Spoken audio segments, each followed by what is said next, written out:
ఇజ్రాయెల్పై మరోసారి Iran big attacks చేసింది. Cluster బాంబులతో విరుచుకుపడింది ఇరాన్. అణుస్థావరాలపై దాడులతో ఇరాన్ ప్రతీకారం తీర్చుకుంది. నిన్న అర్ధరాత్రి నుంచి కూడా వరుసగా అటాక్స్ జరుగుతున్నాయి. మిసైళ్లు, రాకెట్స్తో ఇరాన్ విరుచుకుపడుతోంది. రమద్గాన్, తూర్పు టెల్ అవీవ్లో భీకర దాడులు చేసింది. దాడుల్లో పదుల సంఖ్యలో పౌరులు చనిపోయినట్టుగా తెలుస్తోంది. మిసైళ్ల దాడిని స్థానికులు వీడియో తీశారు. చాలా మిసైళ్లను ఇరాన్ చేసినటువంటి దాడులను ఇజ్రాయెల్ ఐరన్ డోమ్స్ అడ్డుకున్నాయి. టెల్ అవీవ్లో నిరంతరాయంగా సైరన్ల మోతం అవుతోంది. దీంతో జనం బంకర్లోకి పరుగులు తీశారు. ఇరాన్లో న్యూక్లియర్ స్థావరాలపై, అలాగే భారజల కేంద్రాలపై, ఉక్కు కర్మాగారాలపై దాడి చేసింది. దీనికి ప్రతిగా ఇరాన్ ప్రతిదాడులు చేస్తోంది. మరోవైపు నార్త్ ఇజ్రాయెల్పై హెజ్బుల్లా దాడులు చేస్తోంది. రాకెట్ లాంచర్లతో హెజ్బుల్లా విరుచుపడింది. దక్షిణ లెబనాన్పై దాడికి ప్రతీకారంగా హెజ్బుల్లా దాడులు చేసినట్టుగా తెలుస్తోంది. నిన్న కొండేన్ హెవీ వాటర్ ఫెసిలిటీ, అలాగే అర్ధకాన్ ఎల్లో కేక్ ఉత్పత్తి ప్లాంట్పై ఇజ్రాయెల్ దాడి చేసింది. ఈ దాడిలో పూర్తిగా అణు ధార్మిక కేంద్రాలు, అలాగే ఉక్కు కర్మాగారాలపై ఇజ్రాయెల్ విరుచుకుపడింది. దీనికి ప్రతీకారంగా ఇరాన్ దాడులు చేసింది. ఇరాన్ దాడుల్లో టెల్ అవీవ్లో ఒకరు మృతి చెందినట్టుగా తెలుస్తోంది. అయితే మృతుల సంఖ్య ఎక్కువగానే ఉండొచ్చు అని తెలుస్తుంది. ప్రస్తుతానికైతే ఇజ్రాయెల్ ఒకరు మాత్రమే చనిపోయినట్టుగా ధృవీకరించింది. పదుల సంఖ్యలో గాయపడ్డట్టుగా ఇజ్రాయెల్ వైపు నుంచి సమాచారం అందుతోంది. ఇజ్రాయెల్ ఇరాన్ వార్ మరింత ముదురుతోంది. పశ్చిమాసియాలో యుద్ధం తీవ్రమవుతోంది. ఈ నేపథ్యంలో ఇజ్రాయెల్ వరుస దాడులు కొనసాగిస్తోంది. ఇరాన్పై విరుచుపడింది. ప్రధానంగా ఇరాన్లోని అణుభార జల కేంద్రంపై దాడి చేసింది, అలాగే ఉక్కు కర్మాగారాలపై దాడి చేసింది. దీంతో ఇరాన్ కూడా ప్రతీకార దాడులు చేసింది. శనివారం తెల్లవారుజాము వరకు కంటిన్యూగా, శుక్రవారం రాత్రి నుంచి శనివారం తెల్లవారు దాకా కూడా కంటిన్యూగా మిసైళ్లతో విరుచుకుపడుతూనే ఉంది. ఇక పశ్చిమాసియా సంక్షోభానికి తెరదించే చర్చల విషయంలో ఓవైపు సందిగ్ధత, ప్రతిష్టంభన యథాతథంగా కొనసాగుతున్నాయి. అమెరికా అధ్యక్షుడు డొనాల్డ్ ట్రంప్ ప్రకటించిన కాల్పుల విరమణ గడువు శుక్రవారంతో ముగిసింది. దాన్ని మరో 10 రోజుల పాటు పొడిగిస్తున్నట్లుగా ప్రకటించారు. అయితే తాజాగా ఈ దాడులైతే కొనసాగుతున్నట్టుగా తెలుస్తోంది. ఇరాన్లోని యజ్ద్ ప్రావిన్స్లో అర్ధకాన్ యురేనియం ప్రాసెసింగ్ కేంద్రంపై ఇజ్రాయెల్ క్షిపణి దాడులకు దిగింది. సెంట్రల్ ఇరాన్లోని ఒక భారజల కేంద్రంపై కూడా దాడులు చేసింది. దాడులను మరింతగా విస్తరిస్తామంటూ కూడా ప్రకటించింది. మరోవైపు ఇటు మరైన్లను, పారాట్రూపర్లతో కూడిన అమెరికా యుద్ధ నౌకలు కూడా గల్ఫ్కు చేరువవుతున్నాయి. ఇంకో 10,000 మంది సైనికులు గల్ఫ్కు తరలించాలంటూ ట్రంప్ నిర్ణయించినట్టు వార్తలు కలకలం రేపుతున్నాయి. ఈ నేపథ్యంలో ఇరు వర్గాల నడుమ చర్చల ప్రక్రియ ఎలాగైనా ముందుకు తీసుకెళ్లేందుకు టర్కీ, పాకిస్తాన్తో చర్చిస్తున్నట్లుగా ఈజిప్ట్ చెప్తోంది. ఇటు ఇరాన్లోని ఆయుధాత్పత్తి, అలాగే నిల్వ కేంద్రాల లక్ష్యాలుగా శుక్రవారం ఇజ్రాయెల్ భారీ దాడులకు దిగింది. రాజధాని తెహ్రాన్లోని పలు ప్రాంతాలు బాంబులతో దద్దరిల్లాయి. పశ్చిమ ఇరాన్లోని క్షిపణి ఉత్పత్తి కేంద్రాలతో పాటు మరిన్ని ప్రాంతాలకు దాడులను విస్తరిస్తామంటూ ఇజ్రాయెల్ రక్షణ మంత్రి ఇజ్రాయెల్ క్యాడ్జ్ హెచ్చరించారు. లెబనాన్పై కూడా ఇజ్రాయెల్ పెద్ద ఎత్తున దాడులు చేసింది. శుక్రవారం వేలాది మంది సైనికులను ఆ దేశంలోకి తరలించింది. లితావీ నదికి దక్షిణాన ఉన్న భూభాగం మొత్తాన్ని తమ ఆధీనంలోకి తీసుకుంటామంటూ ప్రకటించింది. ఇప్పటికే 30% భూమిని ఆక్రమించుకుంది. దానంతా కూడా బఫర్ జోన్గా ప్రకటించింది. ఇక దక్షిణాన ఉన్న భూభాగం మొత్తాన్ని ఆధీనంలోకి తీసుకుంటున్నట్లుగా ప్రకటించడంతో పాటు బీరుట్లోని పలు ప్రాంతాల్లో భీకర దాడులు జరిగాయి. ఎటు చూసిన అగ్నికీలలు, పొగ కనిపించింది. దాడులకు 2 పౌరులు బలైనట్లుగా లెబనాన్ ఆరోగ్య శాఖ చెప్తోంది. లితావీ నదికి దక్షిణాన ఉన్న భూభాగాన్ని మొత్తం ఇప్పటికే ఇజ్రాయెల్ ఆక్రమించింది. ఇరాన్ దాడుల నేపథ్యంలో ఇజ్రాయెల్ నగరాలు సైరన్ మోతలతో ప్రతిధ్వనించాయి. జనం భారీ సంఖ్యలో బంకర్లకేసి పరుగులు తీస్తూ కనిపించారు. గల్ఫ్లోని ఇజ్రాయెల్, అమెరికా సైనిక స్థావరాలు, లక్ష్యాలపైన ఇరాన్ భారీ ఎత్తున దాడులు చేసింది. అలాగే అష్దోద్లోని చమురు నిల్వ కేంద్రాలు, మొదిన్లోని సైనిక స్థావరాలతో పాటు అమెరికాకు చెందిన అల్ దాఫ్రా, అల్ ఉదైరీ, అలీ అల్ సలే ఎయిర్ బేస్, షేక్ ఇసా స్థావరాలపై క్షిపణుల వర్షం కురిపించింది. కువైట్ సిటీలోని షువైక్ రేవు, అలాగే ఉత్తరాన ముబారక్ అల్ కబీర్ రేవుపై దాడి జరిగినట్లుగా కువైట్ చెప్తోంది. అల్ కబీర్ చైనా సహకారంతో నిర్మిస్తున్న రేవు కావడం విశేషం ఇక్కడ. మరోవైపు ఇరాన్కు మిత్రదేశం రష్యా దాదాపు 313 టన్నుల మేరకు ఔషధ నిల్వలను పంపినట్టుగా తెలుస్తోంది. ఇక ప్రస్తుతం మీరు చూస్తున్న దాడికి సంబంధించిన దృశ్యాలవి.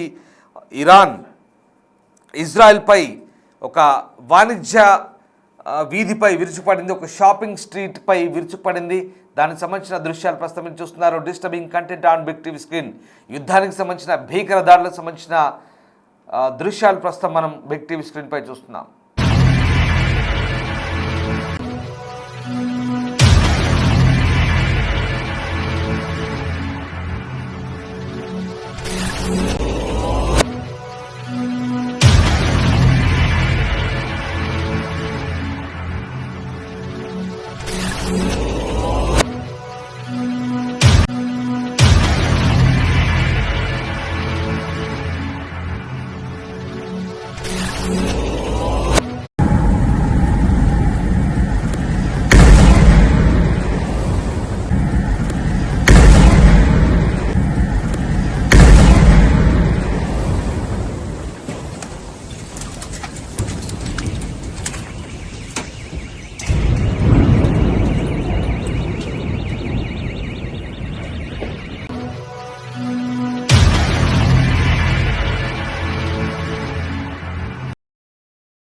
భీకర దాడులు కొనసాగుతున్నాయి.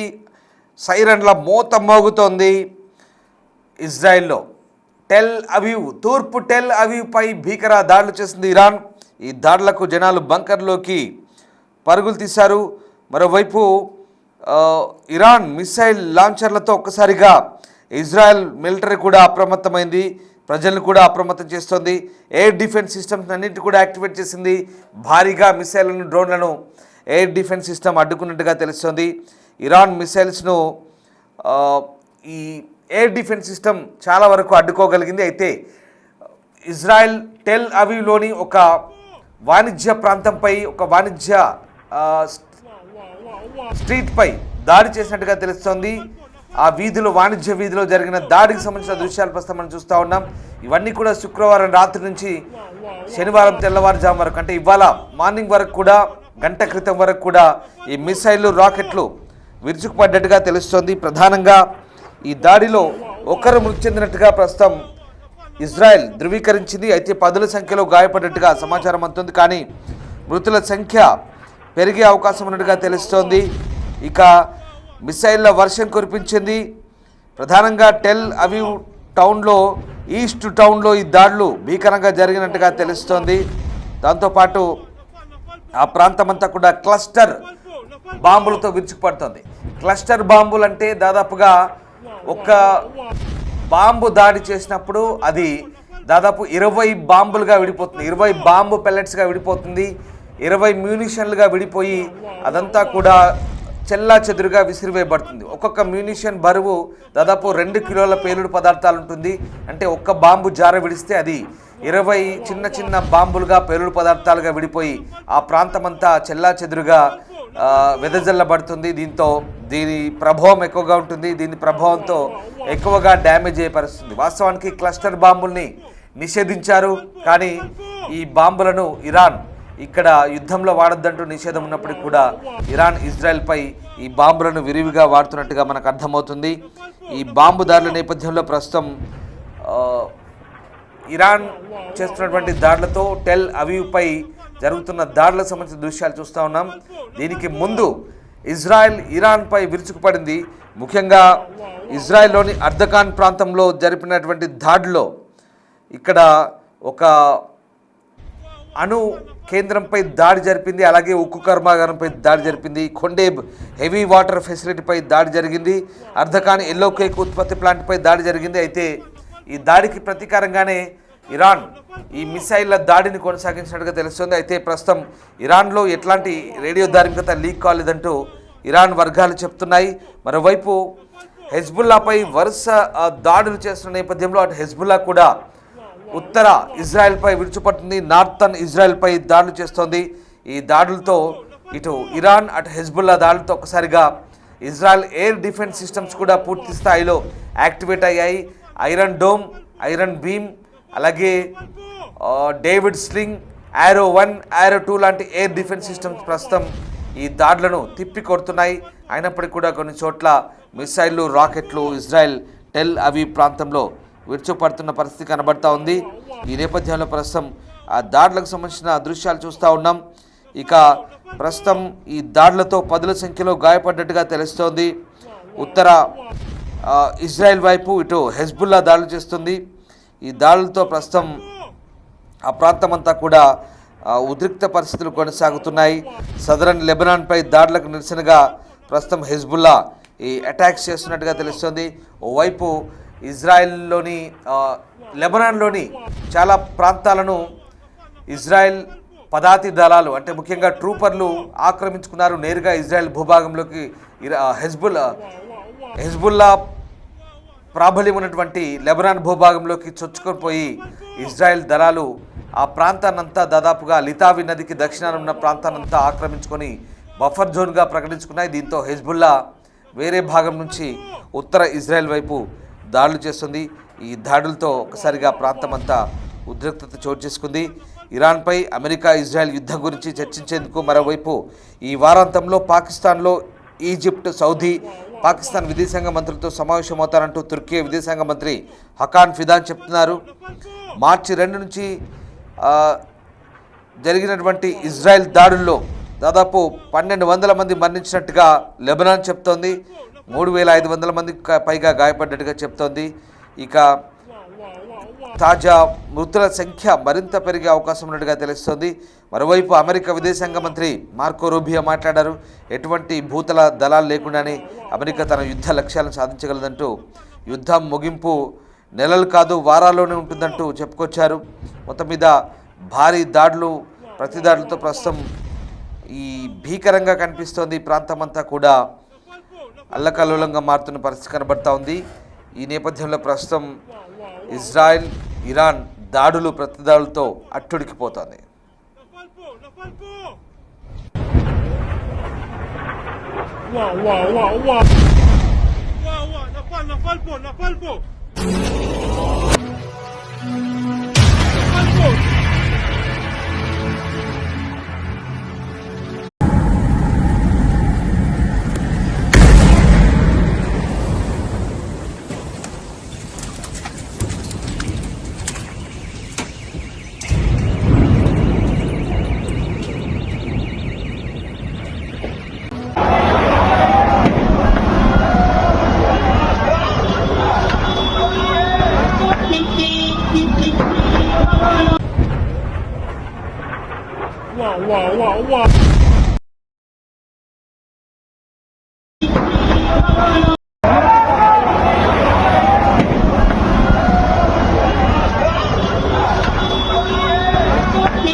భారీ దాడుల నేపథ్యంలో ప్రస్తుతం ఉద్రిక్తతలు కొనసాగుతున్నాయి. పశ్చిమాసియా అంతటా కూడా మరోసారి దద్దరిల్తోంది.